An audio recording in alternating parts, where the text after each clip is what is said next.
Good morning, everybody. How's it going? Welcome back to the Jessie Marie Does Stuff podcast. I'm your host, Jessie Marie. You can find me on Ravelry. My username there is Hokie Knits. That's Hokie Knits. I am also on Instagram, and my username there is Jessie Does Stuff. And welcome back. Today is Friday, May 22nd, 2015, and that comes with its own story. So, you'll remember in episode 2, I had planned on recording it the week before, and then there were weather concerns on Thursday. Well, the same thing happened this week. It seems that every 2 weeks, Thursday is just a bum rainy day. I really tried to record yesterday, but the colors were washed out so badly that I just, this is a podcast that's based on fiber arts, and I couldn't in good conscience air an episode where the colors weren't right. I mean, my colors here aren't right all the time anyway, but it was really dark. It was really gray. And it doesn't help that I live back in the woods, so if things were even worse. I mean, it was just, it was a mess. So, that's why I didn't record yesterday. I'm hoping, against all hope, that the recording goes okay this week, because like 2 weeks ago, I lost all of my footage that I had recorded. So I'm hoping that doesn't happen again today. But we will, I guess we'll see. I'm still trying to stick to a 1-week schedule. I think that works out really well for me. But if we keep having this bad weather on Thursdays, I'm going to have to move to a 2-week schedule, because Mother Nature has decided that she wants to watch my show every 2 weeks and not every week. Who knows? So, that might be the name of the episode now. Probably. Yeah. So, let's see. Let's talk about show notes real quick. You can find show notes for the podcast on the blog, and the blog URL there is jessiedoesstuffpodcast.blogspot.com. I will scroll that along the bottom as usual. So I've been telling you guys that for weeks now, ever since the beginning of the podcast. The URL does exist, the blog does exist, but I have completely forgotten to put up content on the blog. I posted a post way back in the beginning, letting people know that the podcast was coming, but I haven't followed up with that. So I am going to endeavor this weekend to get all of the show notes and all of the episodes up on the blog.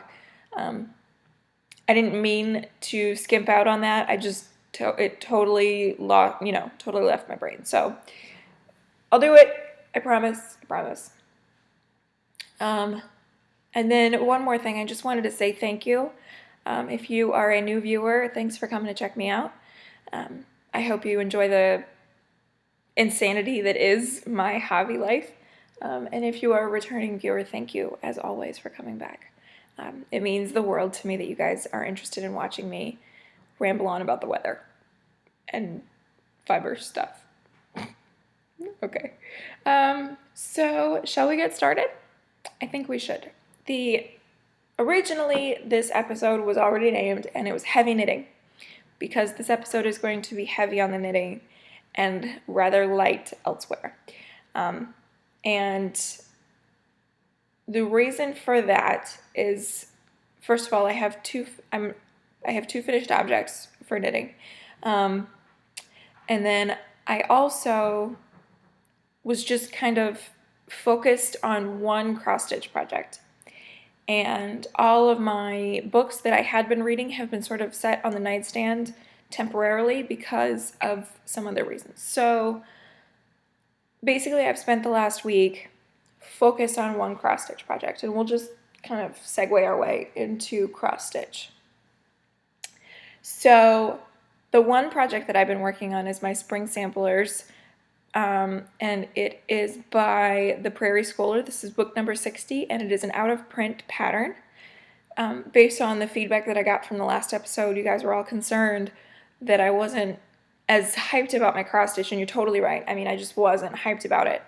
And so I took your advice and I worked on what I wanted to. And what I wanted to work on was that spring sampler. And so that's what I did. And I worked on it all week. So I'm going to, because it's long, I mean, it's really tall right now, I'm going to insert a clip here so that you can see the progress that I've made, and then we'll go from there.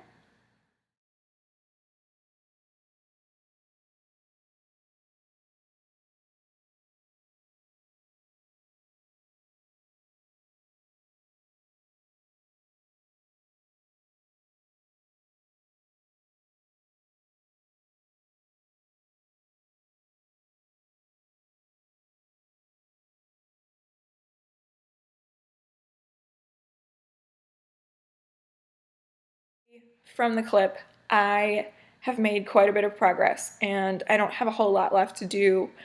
Above where it says March, there are 3 small blocks of motifs, and then 1 below the 3.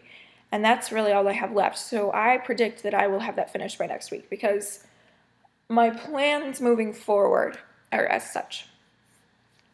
I want to finish up those 3 projects. And by those 3, I mean the 3 that I started for Stitch Mania. So those are going to be my focus pieces for the next several weeks. I just want to knock them out and get them done. I really, really like them, and they're small finishes. They're small projects, at least by my standards. And so I just would like to get those done and then move on to my big projects. I am in the process of figuring out which projects I want to get done this year and which projects I'm okay with letting linger until next year. But I will talk about that in either a special episode or a future episode. So we'll see. So that is going to stay, the spring samplers is going to stay on my frame until it's done. And then what I think I may do, I think I may spend a week with my mermaid. The final part, I misspoke in my last episode. It didn't come out this past Monday. It comes out this coming Monday. And so I'd like to spend a week with my mermaid to at least get, I would like to get at least part 15 finished, if not started on 16, but we will see. I'm not putting any pressure on myself to get it done ahead of everybody else who's doing the stitch along. It's unnecessary to put that stress on myself. So I'm just going to take it and we'll see what happens. The reason that I want to get the Stitch Mania projects done is because I would really, really, really like to get back to my 4-week rotation. I had a rotation about this time last year that worked really well for me. And so I'd really like to get back to that. But I have a lot of projects that are sort of hanging over my head right now. And so I'd like to not have that. Let's just cut out the garbage with stitching. I don't want to stress out over stitching because I love stitching. Like, I know that sometimes this podcast can get really knitting heavy. Like I almost called the episode today. But cross stitch is my first love. It is what I go to when I need to meditate and to work out some things in my head. So cross stitch really is my love. And so I want to get back to that. So that's the plan.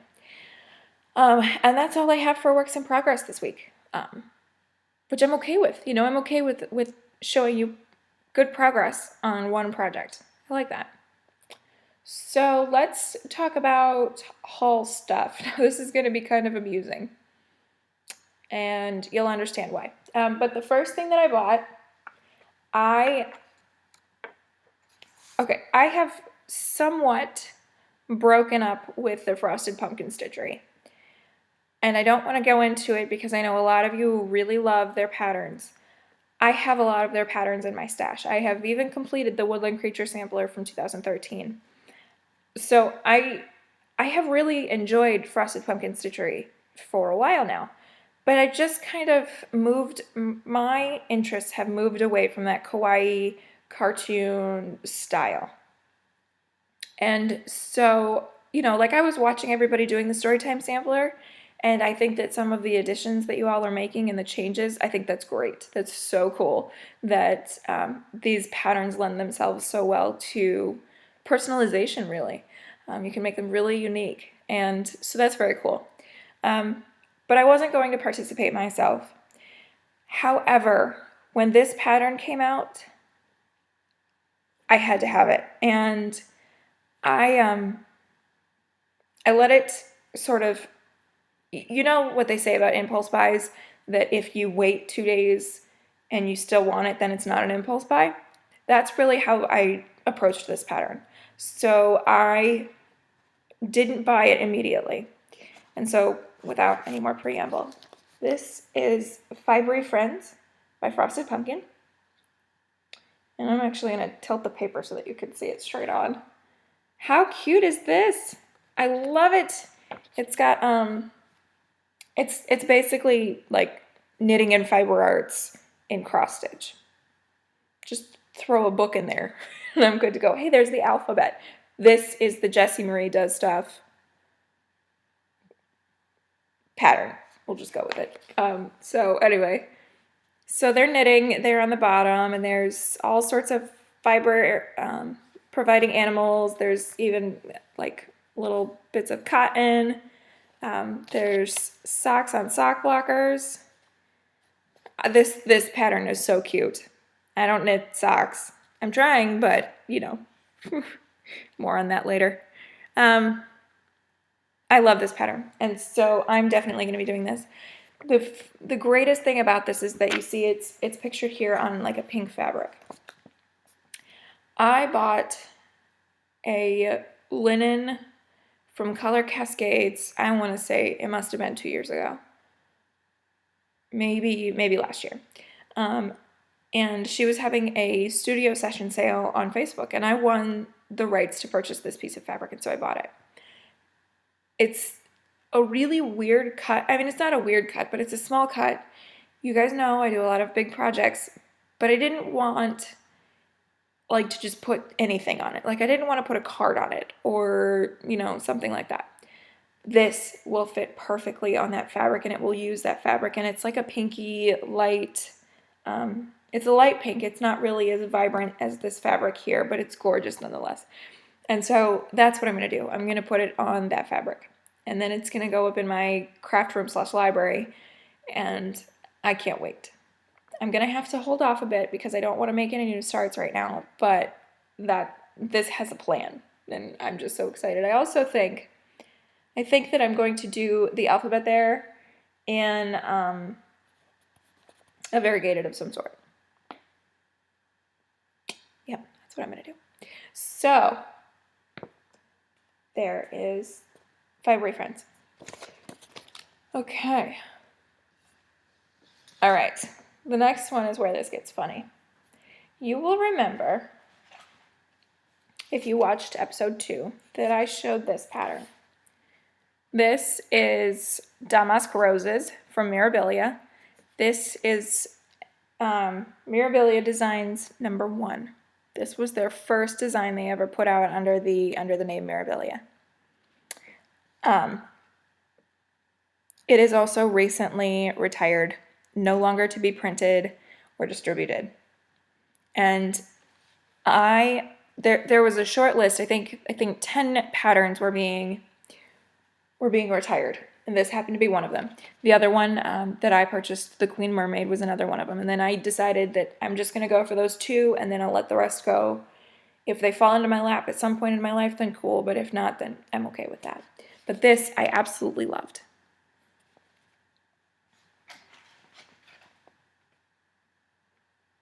Not only that, but there's a third one on the way. So here's what happened. I found out that these were retired, that this pattern was retired, and I went to go order them. And I looked on 123 Stitch, and they didn't have Damask Roses listed they didn't have the Queen Mermaid listed at all. And I wanted both. So I decided to go to ABC Stitch to order these patterns. So I placed my order with ABC Stitch. They had both Damask Roses and the Queen Mermaid. So I ordered them, and then shortly thereafter I got an email from ABC Stitch saying, hey, sorry, we don't have damask roses in stock. We are crediting your account the purchase price of that pattern to be used at a later date. I'm like, wow, bummer. But I can go to 123 Stitch and I can order it because I saw it listed there. And 123 Stitch, in my experience, is really good about putting like the things that they have out of stock or that they're waiting delivery. So it'll say like, usually arrives within 4 to 6 weeks, or usually arrives within 5 to 7 days. So I put damask roses in my cart and it didn't have that notation at all. And I was like, awesome, we're good to go. Placed my order. I ordered a couple of other things along with it. And I got an email from 123 Stitch saying, hey, we don't have damask roses. I'm like, okay, that's fine. And I noticed that they had changed how much they charged my account. They subtracted the cost of damask roses because I wasn't getting it. So I'm like, all right, fine. I found it on eBay, and it was from a Virginia seller on eBay who's selling it for relatively reasonable. I had to pay, Virginia sales tax because I'm in Virginia too. And so not a big deal. And that arrived within 48 hours. I mean, it was here so fast. Go figure, we're in the same state. So then the package from 123 Stitch arrives, and I had no idea. Like, I had no idea that this was coming. And I open it up, and I'm like, oh my goodness. Oh my goodness. So I have two. Not really sure what I'm going to do with it just yet. So, I put it away. I'll figure that out later. 2 days ago, maybe 3 days ago, I got an email from ABC Stitch saying that my other one has shipped. So I have effectively 3 copies of Damask Roses. Now I have decided that I'm going to do a giveaway, and the details for that will be in another video. I'm not going to talk about that now. If you're interested in entering the giveaway, don't talk about it on this episode because it's not happening right now. I still have to iron out some details and figure some things out about it. But that's my funny story. Like, it's so silly. I have 3 copies of Damask Roses. Who knew? So that's that. So I'm going to put those over here. Okay. This next one I meant to show you last time and I just completely forgot about it. So I'll just show it to you now. Dee Stitcher is a prolific floss tuber. She does some amazing, amazing patterns, and she has influenced a lot of people. Mainly with the Tilton Crafts Up on the Rooftop. I haven't been swayed to get that yet, but she started doing this beaded kit, and it was a kit that she bought from China where it's like the paper, it's a paper fabric, and you pull back the plastic cover and you stick on the beads. And I was like, wow, that's kind of gorgeous. Like, it's really pretty. I like the sparkle, and you guys know I love beads. And so I went looking for my own. And like a lot of people are saying right now, I was duped. I was a victim of false advertising, basically, is what it boils down to. The picture that I thought it was going to be, like a lot of people are saying, I thought it was going to be much bigger than it is. This one is not, it's not meant to be like wide enough to cover your couch like a lot of them are advertised to be, like a lot of the cross-stitch kits are advertised to be. But this one was, I want to say that it was advertised to be at least 3 foot by 3 foot. It is not. Not only that, but they advertised that my kit would come with tweezers for placing the beads, and the beads that they advertised were a lot like the ones that Dee Stitcher had shown on her videos. I didn't get tweezers, and my beads are very different from what she has shown. So I'll just go ahead and show you the beads, if my camera will see. So you see they are tiny, tiny little flat round beads. That's probably a bad color to show. Let me grab one that's a little bit more vibrant.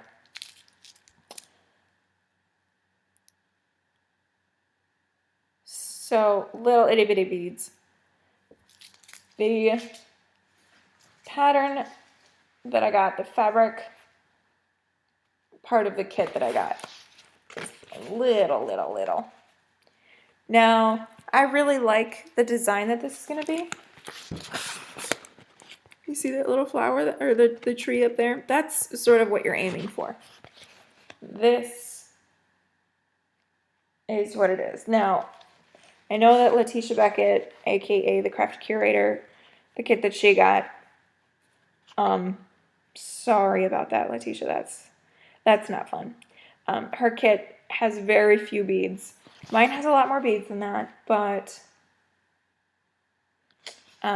it's just not what I was expecting. And that's a bummer. You know, like, I could have spent, this was wicked cheap. Don't get me wrong, it was wicked cheap. But I could have spent that elsewhere. Like on another copy of Damask Roses or something, you know? Like, it bothers me that I was advertised something that was like at least 3 feet square, if not more. And what I got was maybe 1.5 feet square. So I am going to do it because I'm curious and because I bought it and I'm not sending it back. But I am rather disappointed to the point where I don't think that I will be, I think that I will be following the crowd and not participating in purchasing from this company any longer. Because I don't agree with false advertising. It bothers me a lot. So that is that. So we'll see that when it gets all sparkled up. Now, I have purchased recently 2 Heaven and Earth designs. Neither of them were purchased during the sale. I missed the sale both times. One of them was purchased shortly after the Mother's Day sale. The other was purchased about 3 days ago, and there is another Heaven and Earth design sale right now. 25% off. Check it out if you're interested. So I'll go ahead and show you the patterns that I got. One of them is by Carla Morrow, and this is a designer that's new to me, but this came up on Heaven and Earth Design's website, their new patterns, and it was a done deal at that point. So I got this, and this is Cherry Blossom Breezes. How gorgeous is that? I love it. So you can see there's a blue dragon there hanging out under the cherry blossoms. I think it's gorgeous. I almost started this week because I'm crazy like that, but I withheld. This was one of those things that was indeed an impulse buy. I saw it, bought it, and then remembered that I bought it. Let's see. And then the second one that I got is by Amy Stewart, who is the one who did the bookshelf series. And I got the wine shelf. How pretty. How confetti filled. Lots and lots of confetti. This one has only 88 colors, which is kind of mind-blowing that they accomplished that much depth with only 88 colors. I think it's gorgeous. It is 625 by 452 stitches, which on 25 count, which is what I usually do my Heaven and Earth designs on, is 25 by 18. It's big. But the other thing about it is that, let's see, I need 5 skeins of 3371 and 10 skeins of 310, which are like my 2 least favorite colors of DMC, but such it is. So that will be started eventually, not anytime in the immediate future. But nonetheless, there's that. So those are all of my those are all of my cross stitch purchases. So, okay, so let's talk knitting. As I said before, I have 2 finishes. Well, one of them is kind of a semi-finish. I will explain that later. And I have 2 works in progress and quite a pile of stash enhancement. So let's just go ahead and get started. The first thing that I finished, we're going to talk about finishes first.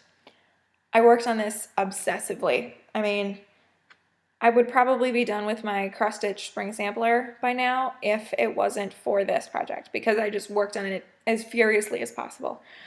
Truthfully, what it boils down to is I wanted to see if I could finish a knitting hand knit shawl in 5 days. And I did. So this is my Jimmy shawlette. My ends are woven in, but not all the way yet. In other words, I'll block it first before I clip them. And I'm waiting to block it when I can get some blocking wires, because I don't have them. So you can see the lace detail there. This is my Jimmy shawlette, and I'm so excited about it. It's not gonna lay right, and it's gonna grow with blocking, but I'm gonna pull out my hair. There we go. There we are. It's cute, isn't it? It's like a little kerchief, kind of.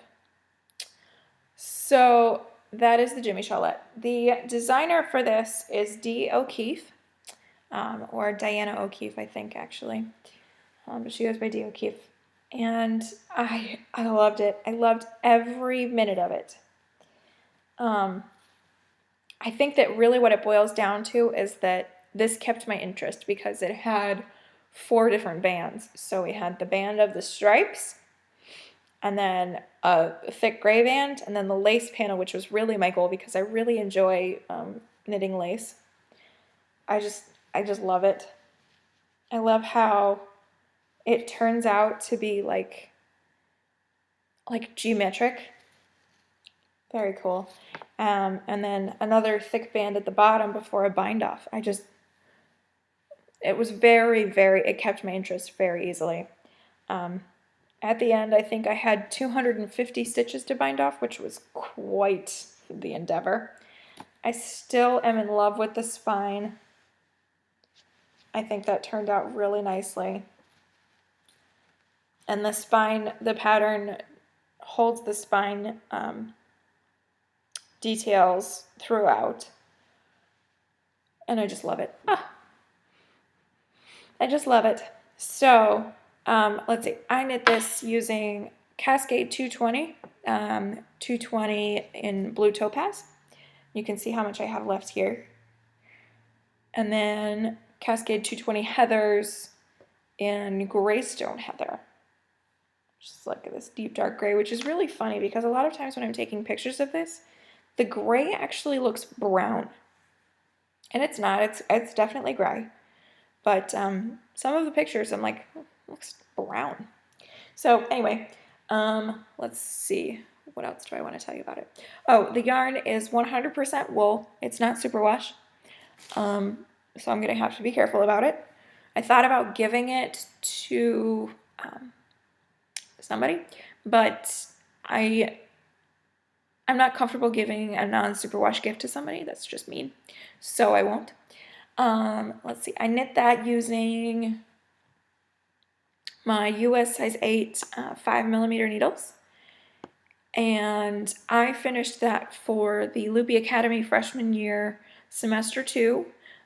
Our goal was to knit something with stripes, which I accomplished. And then I was also able to turn it in for the Harry Potter Knitting Crochet House Cup for charms. So I have finished charms. And so that's that. And I still have ball bands. But I don't think I will hold on to them anymore. I have a bag of ball bands that I have kept over the years, or over the months that I've been knitting, so I'll stuff them in there. So that's that. Yeah. So my next project I was not planning on doing this. Really wasn't. But for the Harry Potter Knitting Crochet House Cup for Muggle Studies, our prompt was to find a stamp and create something based on that stamp. So it could be based on shapes in the stamp, it could be based on colors. Well, I was just Googling around looking at stamps, and I found this blue and purple and white modeled stamp. Now it's created on Zazzle, which is like a custom stamp making company where you can create your own. I am making them for my wedding, I think. But it looks effectively like this in the stamp. So this yarn is Manos del Uruguay Alegria. It's their Alegria base in the Colibri colorway, and you can see they put a little yarn sample here so you can see all the colors on their tag. It is 445 yards of a fingering weight, 75% superwash merino, 25% nylon. And I used this to knit a sockhead hat by Kelly McClure about a year ago. And so I have quite a bit left, but not really enough to really do anything with, except for a sock blanket. I had sworn off the sock blanket because I am not really a sock knitter. I may become one if I can figure it out, but currently I just don't make socks. My goal, like my draw as far as knitting is concerned, is shawls. I really, really love shawls. And so a sock blanket, I can use fingering weight yarn for shawls, which means I can use the leftovers for a sock blanket. So this is a hexagon.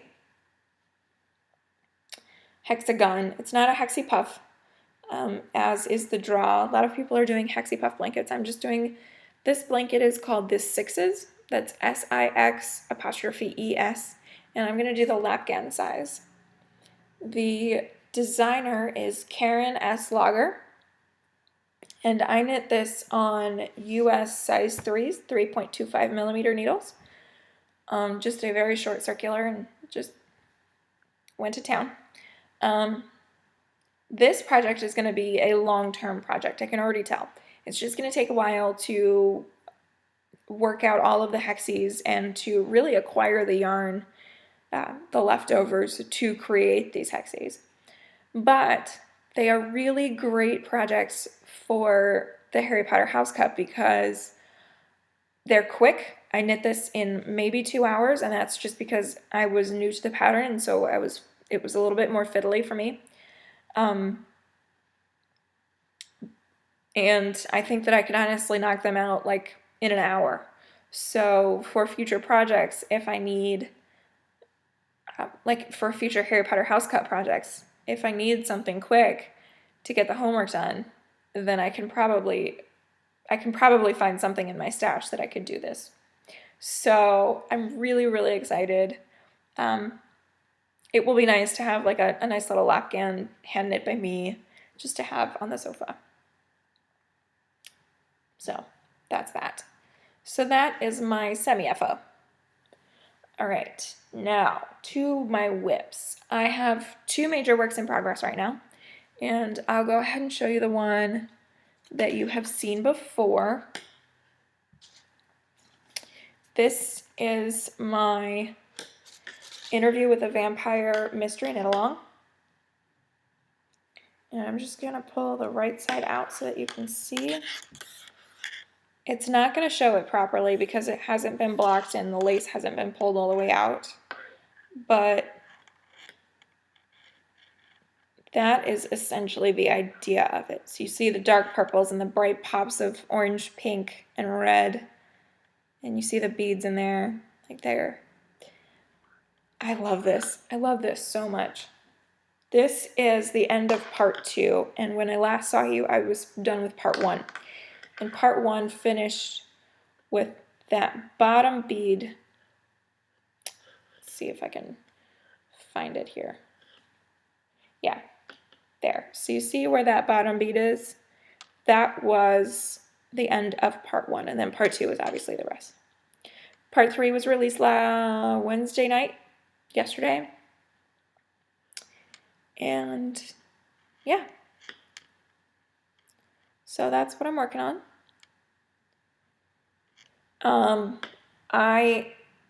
One of the benefits to having not podcasted yesterday is that I was able to get part 2 done yesterday, and it went so fast because I love this yarn so much. The yarn is Rendezvous Infinity, which is a fingering weight in this lovely, I love it. It is a blend of 80% superwash merino, 10% cashmere, and 10% nylon, and it is so soft. It is so soft. This project, it meets all of the things that I need. It's got beads, it's got lace, it's got cashmere, it's interesting, this is not TV knitting because each row is different, but it's nonetheless just so much fun. So that's that. And I will get started on part 3 now, or not now, but today. And show that to you again in future podcasts. My next work in progress is TV knitting. It is the essence of TV knitting. I started the 3 Cheers by Louis Zas Bingham. Forgive me if I'm mispronouncing. 3 Cheers is essentially a bag, and it is a bag for a wine bottle. So this is where I'm at. You can see there's an inside and a bottom, and it's all closed up. This is such easy knitting that I get bored. I did make an error here when I went to go pick up stitches. I think I picked up 2 stitches through the same stitch, and so yeah, that's not cute, but it will be fine. And the reason it will be fine is because at the end, once I'm done knitting, I will be felting this. So tossing it in the washer and washing it up. This is not superwash, which means that it will not hold up in the washer and dryer. It's going to start to fuzz, which is the goal. This is for the Loopy Academy freshman year semester 2, my final project, and it is the felted or fold prompt that we have. Let's see. I am knitting that out of Cascade 220 Heathers in Aspen Heather colorway. I wish that I had chosen like a more interesting yarn, but I had originally planned on doing something else for felting. But I realized basically we have a yardage that we have to use. And the original pattern that I was going to do required that I hold the yarn double, which means that I could only count half of the yardage that I actually used. So if I use this whole ball of yarn, which is 220 yards, I could only count 110. I need 175. I didn't want to order any more yarn, just for the sake of making that project work. So I started searching, and this one is held single, and so I can get the yardage out of it that I want with using just this one ball of yarn. So that's that. So it's not a very interesting color, but it will suffice. It's just used to carry. I'm okay with it, and I may make several of these and give them as like bridesmaids gifts.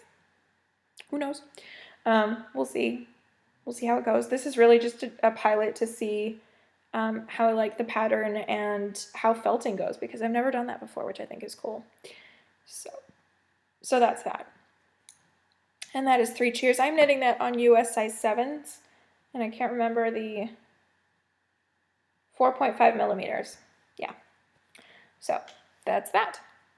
So those are all of my finishes and my works in progress. So let's talk stash enhancement.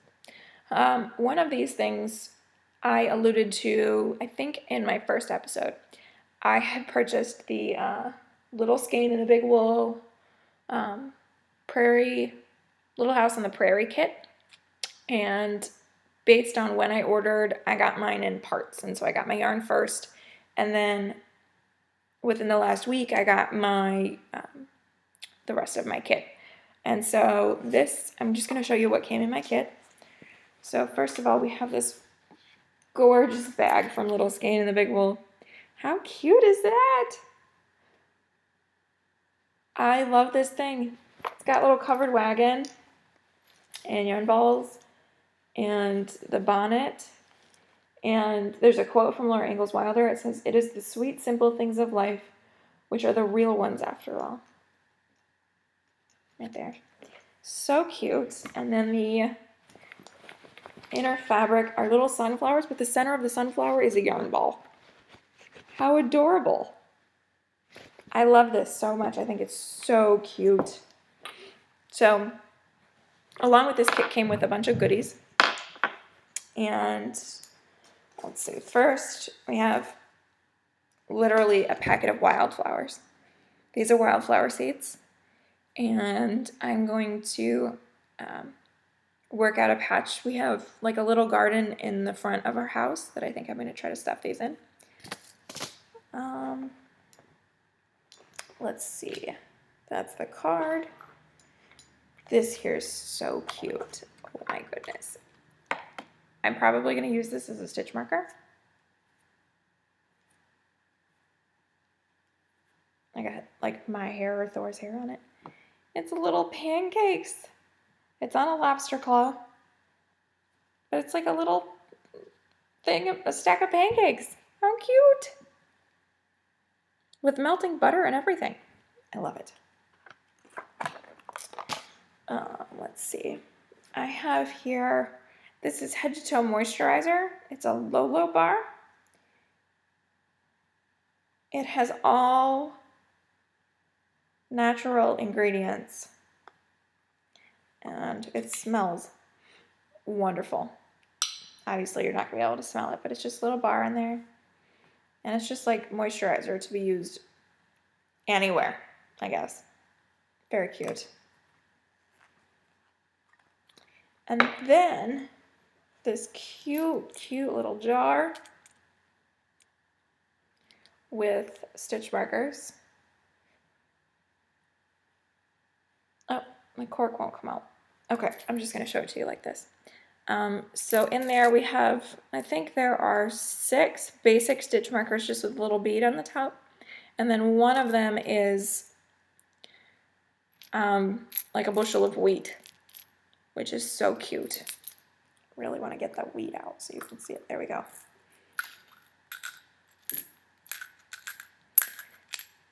Podcast Prep 101. I missed that class. Come out. There we go. At last. A little bushel of wheat. And then just little stitch markers with the beads. I love it. I can't wait to start my little house project. All right, I'm going to put these back.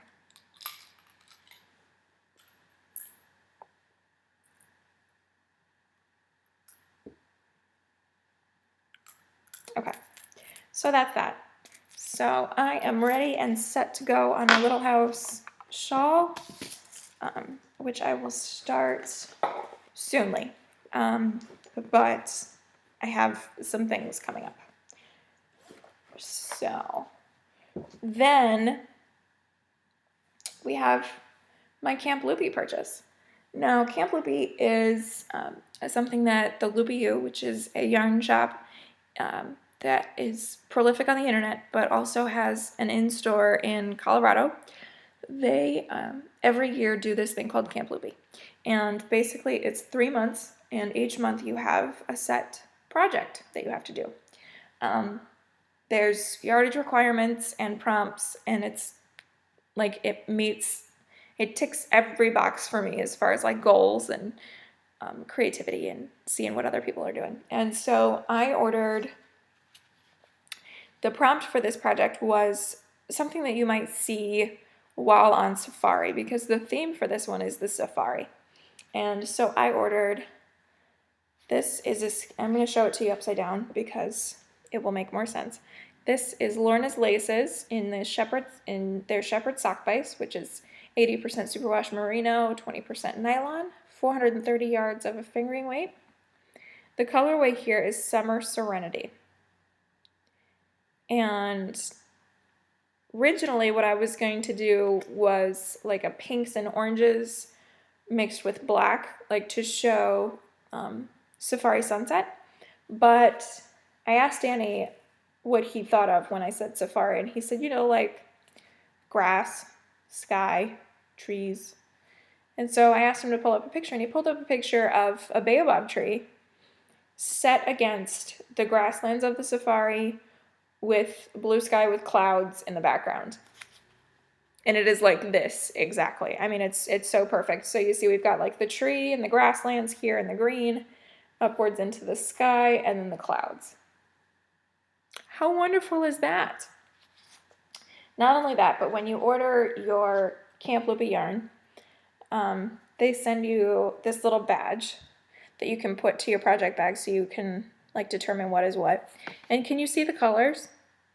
There's blue and there's brown and there's green and there's white. Like, how cool is that? It's so perfect. So I'm really excited. And then by joining Camp Loopy, I have, they place you into a group, and my group is the Lions, which I think is wonderful. I had tried to be sorted in the Harry Potter House Cup into Gryffindor, and I failed, which is okay because I'm okay with being a not quite first year this term. So anyway, so that is what I'm going to do for Camp Loopy, and the pattern that I think I'm going to do, I haven't settled on it quite yet, is I'm going to show you a picture of it. And that is, it is called My Hope. The designer of it you will recognize as Laura Linneman. She is Lala from the Knit Girls podcast. How cool is that? I think this is really pretty, and I had never seen this before. But I was looking for a shawl that utilizes variegated yarns, and this is kind of what I pulled up. And I think it's going to be perfect because it's summery with the eyelets and the twisted, I think they're twisted drop stitches, which is cool. It's a new technique that I've never done before. And I just think it's really cool. On top of that, Laura Linneman is she's really involved in the Loopy U. I think she's got like teaching a class here coming up for the Loopy U and all sorts of cool stuff. Laura, if you're watching, hey. I doubt that she's watching because, yeah, I just doubt it. But anyway, just in case, hey. Let's see. I'm really looking forward to it. We can't cast on until June 1st, and so I won't start it until June 1st. I am, because Letitia asked me to, I am going to wind it and stitch a swatch so that you guys can see the how it knits up. Because I'm curious about that too, let's face it. But I'm really excited about it. I think it's just going to be perfect for the project, and I think it's going to showcase what I want it to. So that's that. Okay. The next thing I have to show you, it will be the last time that you see it for a very long time. I can't really explain why. I know this is all secretive. It's like, what is she doing?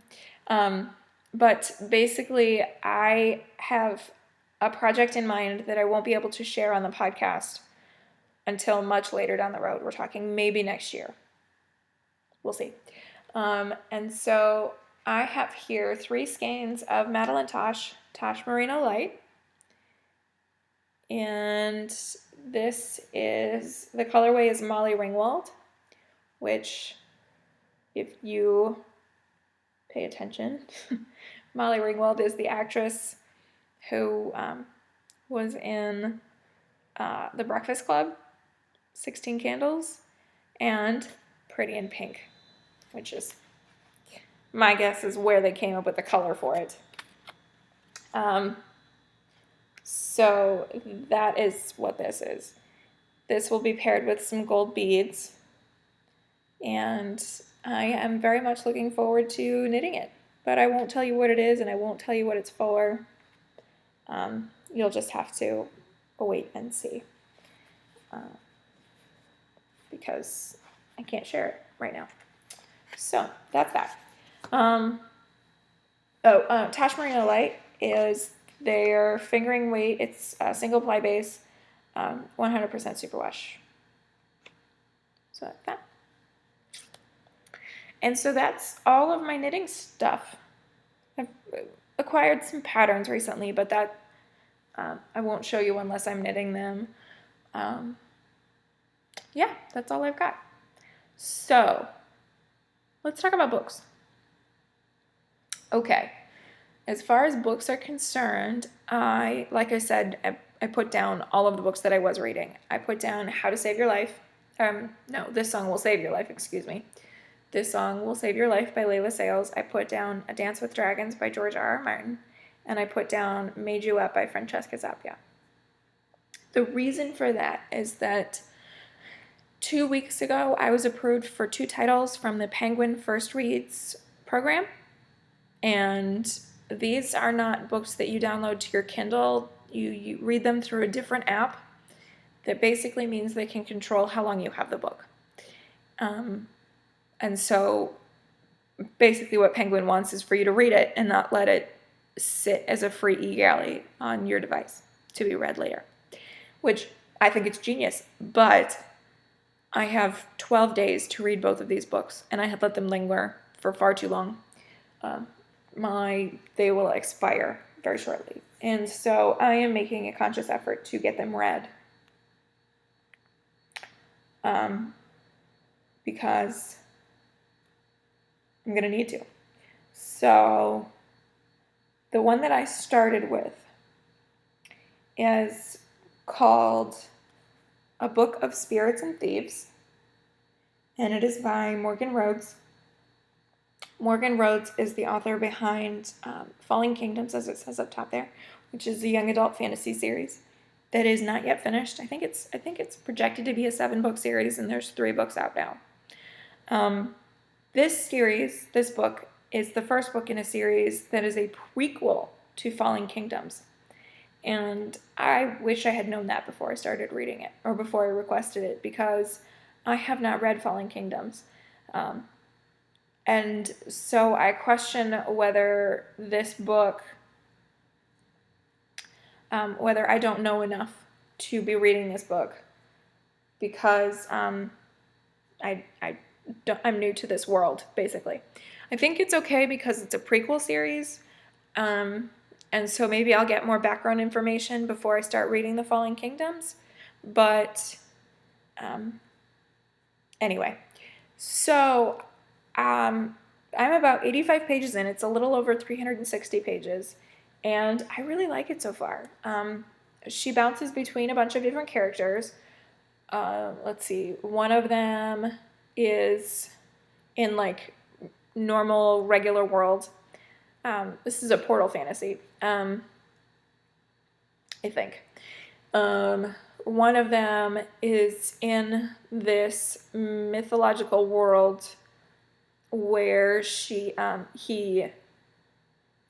lives in this mythological world. And then there is this other character whose role I'm not really sure about yet, which I love. I love not knowing what the motives are for characters and what they're there for, and finding that out later. So I'm curious to see. We're starting to make some connections between these 3 characters, but they're kind of iffy at this point, so we'll see what happens. Like I said, I only have 12 days to read both of them, and so I predict that I will have them both read by the next podcast. But we'll see. And then I haven't purchased any books lately, but I did receive a book. And the book that I received was a gift from my BBBFFL, my best book blogger friend for life. Her name is Andrea, and she is the genius behind the blog, The Overstuffed Bookcase. You can find her blog, theoverstuffedbookcase.com.